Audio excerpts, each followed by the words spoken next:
Welcome to day 5. I got it right this time. I got it right. I bet people didn't think I would. No. I am on day 5 and it's Friday. I am going on my lunch to spend time with my aunt to discuss some stuff and actually want to talk to her about fasting because to me this day could not be more representative of the things going on around me than like how I've been feeling and growing. I feel like, and again, I'm not perfect. I'm still learning. I'm just a human. Like I'm like anyone else for sure. But the difference for me versus the me a year ago is I'm starting to understand that all we can do is help ourselves, be kind to ourselves, understand ourselves, be loving to ourselves, hopeful for futures.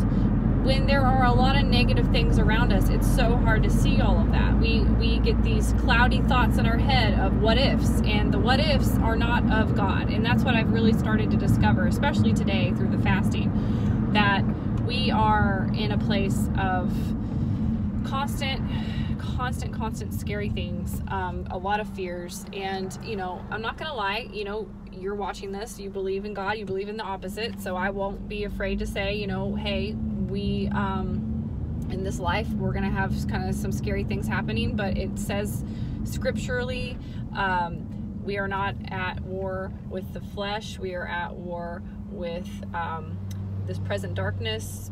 Total paraphrasing here, not even accurate to what the scripture actually says, but you know what I'm saying. We are here spiritually at war with the spirits on this earth, and I believe that. I truly do. As far as there are good and bad. The enemy is out there, and scripturally it does state that Jesus conquered and defeated him, but he's still here. He's still able to do all he can with his words and the thoughts that we get, and that's just what I personally believe. No forcing on anyone, but for me, I've had too much evidence and too many things happen the past year for me to not believe that that it's just my mind, it's just the negative stuff in my head. No, it's not, because there's some thoughts that come in that I can pray about, and I pray this simple prayer that if this is not of you, God, take this thought away from me. And when the thought leaves my mind, I'm just kind of like, the first couple times I did it, I really had doubt. I had a lot of doubt and a lot of fear. A lot of doubt and a lot of fear, and I didn't think it'd work. I was more like, okay, I'll do this because what else can I do? I'm tired of feeling this way. I'm tired of being depressed. I was, depressed, stressed, you name it, all of the negatives, right? All of these things, worried about the future. Couldn't breathe really well, and so we've all had this. So for me, I was like used to you can pop a pill, you can do things to get rid of those thoughts, as far as like numbing yourself, in other words, with worldly things, alcohol. There's so many different things you can do. There's drugs, there's so many things you can do, right? Well, for me, I was like, okay, well, I haven't tried this yet, so I got on my knees and prayed for these thoughts to leave me alone. I spoke it out loud, because I couldn't even think these things. My thoughts were being consumed by so much negativity and just fear, and my stomach, I couldn't eat well. I know I had high blood pressure. My breathing was terrible, irregular. It's weird how your mental and spiritual state affects your physical. So if that's the case, then we got to understand that these thoughts that come in do not always have to be captured. They don't always have to be captured and acknowledged. They can be just shoo now. Do not come back. I don't want that. I don't want these negative thoughts. So this past year has been a very big growth for me, but especially this week, for me personally, I can recognize now when someone is, I just feel like through this growth, I'm not special. I mean, we are all special, but I'm not like this one person that can do this. Everyone has the ability to do this. It's just, everyone's free will, everyone's choice, right? So anyway, I have this really big haystack of a truck in front of me, and it's blowing hay at me, so I'm just trying to focus on this too. I wish I was in my office, but I felt like this was a good time to just have one-on-one, because it's a little bit of a drive to my aunt's from my work. So anyway, I just feel like I can definitely pinpoint when these thoughts aren't from God. Because if you think about it, the definition of God, right? He's a God of love, hope, peace, and joy, happiness. You've heard so many times, I'm sure, also, you can't have fear and faith together. You just can't. They cannot exist together because God is not of fear. And then obviously we have to acknowledge that we're not in a perfect world. We're in a fallen world that's full of terrible things, but none of these things came from God. God wanted the Adam and Eve day, right? He wanted us to just be in this awesome world together, but we had to start using our free will to go against what he wanted, right? And I just think it's crazy. I've been able to reflect today and kind of see how, you know, Adam and Eve and just being a parent in general, like God giving us the ability to have our children and raise them. It's 100% amazing that he's done that for us, because it gives us the ability to relate somewhat of what it's like to be him, you know, because he's our father. He's out to help us. He's supposed to encourage us, motivate us. So it's like, you know, he can't just always make things go away, because we have to learn from our mistakes. We have to understand that we have this free will to not always walk through his doors, right? And that's the things I've just really been discovering lately, you know. Again, not perfect, not in any way, but at least in my mind, I have more peace about my life and what he wants for me. I want, you know, because my prayer going into this fasting was to walk more in step with him. I wanted to have of connection, like it's a person, a friend. I want a friendship. I don't want just this mysterious thing that I pray to, this entity, right? I mean, I want it says he's in us, and the word says he's in us, and it says, in the presence of fear put on your garment of praise. So all these things I'm just saying them because it's like they're all there in the scripture and all there in the Bible, just what we can do so we can fight these fearful, worried thoughts, this negative stuff that keeps cropping up in our minds to try to ruin our day or even ruin our lives, you know. Medications, I feel like, you know, hey, everybody has to cope in some way. I'm not anyone to say don't do this, don't do that, because you cope the way you can cope. If you can't live this life without a pill, do that, you know. But for me, I've realized I'm tired. For me personally, again, I'm tired of masking my problems, and I'm ready, and I'm finally, I feel like, aware of how I was really afraid to look at myself and see the issues. What's the problem? Why am I having these thoughts?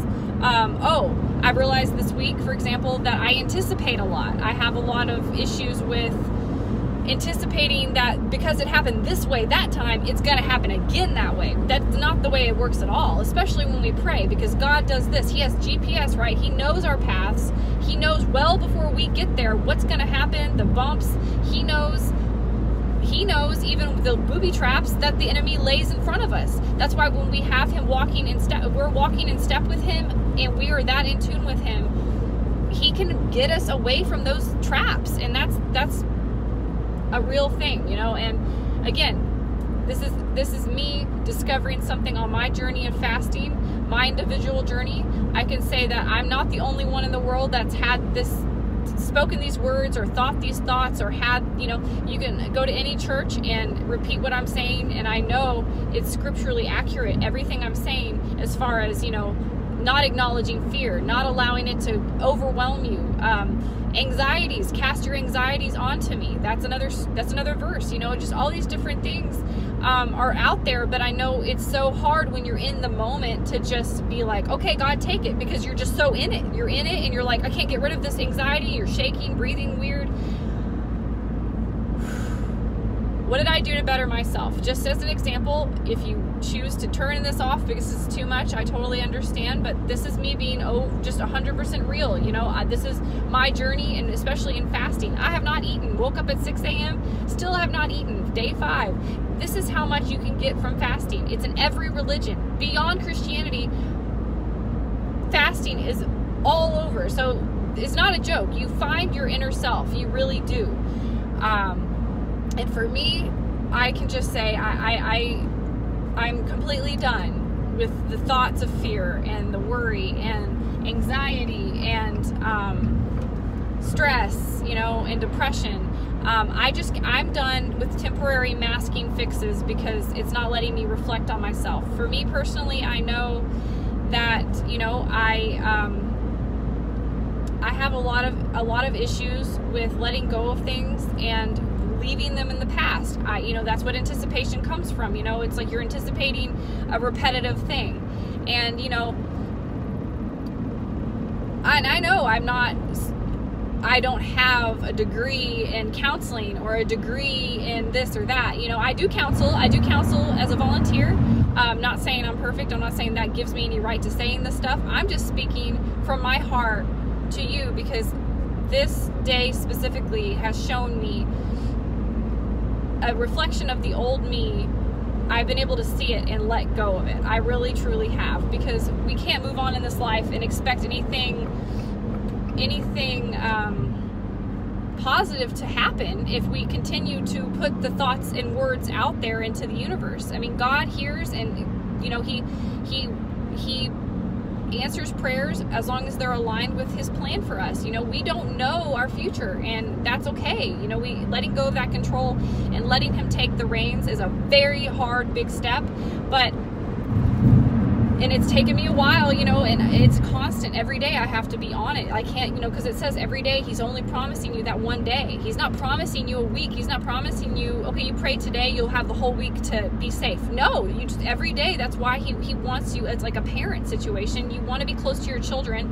You want to help them. You want to encourage them, but you also don't want to always pick up their messes. They can't learn that way, right? And that's the real reality I've come across, because I don't have a child. I don't have kids yet, and I want them. But I know I couldn't have been the mom I could be now without understanding that worry is not good to put onto your child, or fear, or doubts, or because it's reality. No, reality isn't always what we just see. Reality also is what we can't see, right? It's called faith. You have to have faith that things can go positive, because in the word it does say that he spoke us into existence. If he spoke us into existence, that's how powerful words are, and we're created in his image. I mean, I'm just, in my mind, my fasting has just helped me to piece the puzzle pieces together, really truly piece the puzzle pieces together as far as what we're here for, you know, because I want, my goal was to have my purpose, you know, I wanted my purpose given to me. And like in the knowledge of being the mom that he wants me to be, you know, obviously not going to be perfect. This does not qualify me to be perfect in any department of my life, but he's perfect, right? And if I'm aligned with him and doing what he wants me to do, I don't see there being an issue compared to me just doing all me, what I want, and grabbing my hands on every situation and controlling it and manipulating it and controlling it. Can't live like that. You can't live like that. And that's me. That was the old me for sure. And I know as a parent, I know now, like I'm not gonna, the old me would have been the parent to, especially the first child I would have, to control a situation, and I would have wanted to control the situation, and I would have wanted to pick up after the child and do for the child, because you love the child so much and you want to take care of them. But then in the meantime, you're not coaching them or teaching them, right, to do anything differently, because they just know you're going to clean up their messes now. They just know that you're always going to, which is fine. Your parent, or you're being a parent and like letting your kid know, like, hey, I have your back. That's a great parent that has the kid's back. I'm not saying that, but I'm saying, like, what God is doing is showing us as a representation of how we should be living. We need to be available to, say, hey, this is called discipline, just like fasting. It was disciplining me, fully disciplining me, to, replace my hunger with prayer, and that's disciplining me to not just grab the first muffin I see, or grab, somebody's heating up something in the microwave at work, not to go and get irritated at them for cooking in front of me. That's their choice. My choice is to fast. I separate myself from them and I pray instead, and I breathe deep. Meditation is not a joke. It helps also. That's the only reason I feel like I have lasted through this fasting. Waking up at 6 and then eating at 3 is not easy. 9 hours, especially when you're sitting at a desk and all you have around you is people eating or talking about food, or your mind just keeps going to food. I've literally just had to be like, God, just replace these thoughts with good thoughts, with thoughts that you want me to have, you know? Again, this is what's working for me. My fasting, my journey, this is pretty much, this channel is a vlog of so many things, but also just hopefully encouragement. If it's just 1 out of 10 people that take my word seriously and understand that I'm not trying to tell people what to do or tell them you're doing it wrong, if they could look at it a different way, like, wow, maybe she's just trying to help because she's figured something out that works for her. If 1 out of 10 people understand that, I don't care. That works for me.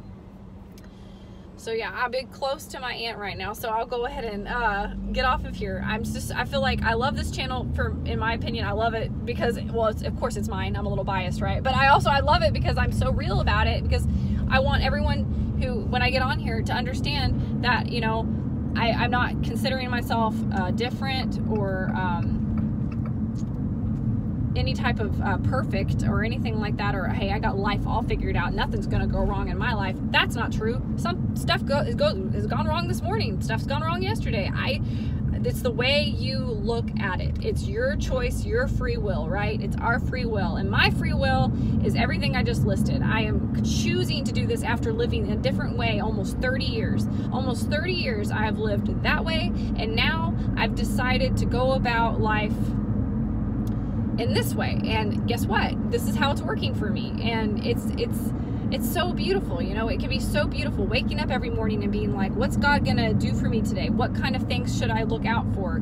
God, walk with me in my steps. If you can't start your day with God, I mean, I understand it's hard to always, you know, not just get up, go, and whatever. We're not perfect, but I'm just saying, to get in a routine or habit of something as like a New Year's resolution. I mean, we're not even into February yet. It's not too late. Just starting a year full of praying right when you wake up, saying thank you for letting you wake up. I mean, that's a gift. I know several people that have never, they go to sleep and they don't wake up, and it's not morbid. That's the truth. We don't know. We just don't know. It's not a joke. Our bodies reflect how we feel on the inside. If we have problems with our hearts or problems with our anxiety. I had anxiety attacks my whole life, and there were reasons behind that, you know, and I won't get too personal there, but I've realized meditation and breathing exercises stop that, and prayer especially stops that, you know. And as someone who had anxiety attacks, and then blood pressure was extremely high at certain points, high intensity job,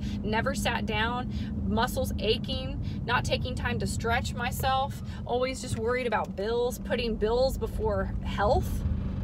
Bills before health.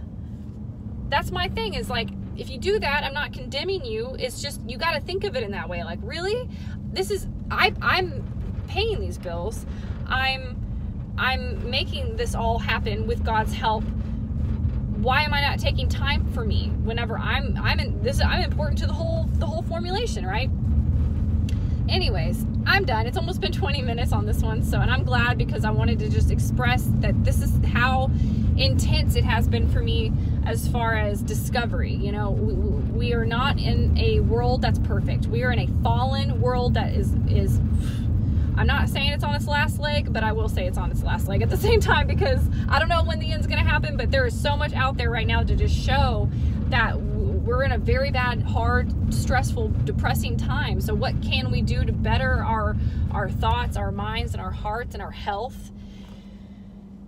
And that's to just ask the man in charge, the one who created us, the one that created us in his image, you know. I mean, he's giving us things over and over and over again. You know, every good thing comes from above. That's the one thing I've had to realize.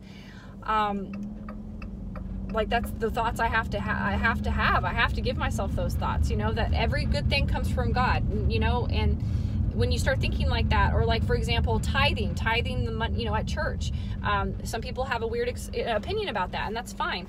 But it's like, you got to think at the same time. Yes, I am pulled up at my aunt's house, and I'm just sitting out here for a second. But at the same time, you know, it's weird thinking, okay, you know, giving money to a building, giving money to these people and all this. It's more than that, in my opinion, now. Because I was like, we need to pay, these people need to be paid. You know, these people that work for this church, that's why we tithe. No, that is a reason, but it's all, you got to think, this is God's anyway. We're all from him. The building, the church is, I mean, the church is sitting on ground that's God's. It's made of, you know, brick, mortar, all these things that are made from the earth, from God. I mean, we got to think the money is paper from the trees, from God. There's just so many things, is my point, that we kind of forget. We think that we own that dollar bill. We own this house. We own, we. All that I, you know, and what I've realized now, and it guides my tithing, is that it's not us. It's him, right? And that's my fasting revelation for the day, I guess. But I mean, you know, to each their own, as far as faith and spirituality and what level you're at goes. You know, it's hard to tithe, it's hard to get to this place, but maybe my words can have any type of inspiration to people, because when you realize that this is all his anyway, and then they're asking for money at a church that is giving you a full heart, you know, it makes you feel good, it's guiding your day, it's making your week good, and God guided you to that church, which is built on his land. Wouldn't it make sense to tithe, you know? And that's the kind of stuff, just dissecting things instead of just brushing them off and being like, that's not, I don't understand it, so nope. That's not the way to live. We can't live like that, because we're only here how long? I don't know. You know, and I'm just choosing to live the rest of my life as best I can in this way, for sure, because I don't know what I'm doing. It's all on, you know, God. I put everything on God. Any stress, I lay it at his feet. I literally imagine Jesus' feet, and I'm just like, take it. I don't want this. And then all of a sudden a rush of peace comes over me. And is that a mental thing, or is that more than that, you know? And that's the faith part of it all, right? And I'm just, hopefully any type of, I can be any type of encouragement, any type of light in the darkness. That's what I want. You know, because as Christians, we're supposed to be the light in the darkness. We're supposed to be up on that hill exclaiming, hey, I've got something that you will want. You want this, you know? So I know by far this is probably the most intense fasting video I've done this week, but I got 2 more days to go, and I appreciate y'all going along with me on this journey. Again, if 1 out of 10 people get something from this, that's all I want. You know, you can leave any comment you want, give me your opinion, anything on the comments below, but please like and share and subscribe. Have a great day, guys. Thank you so much.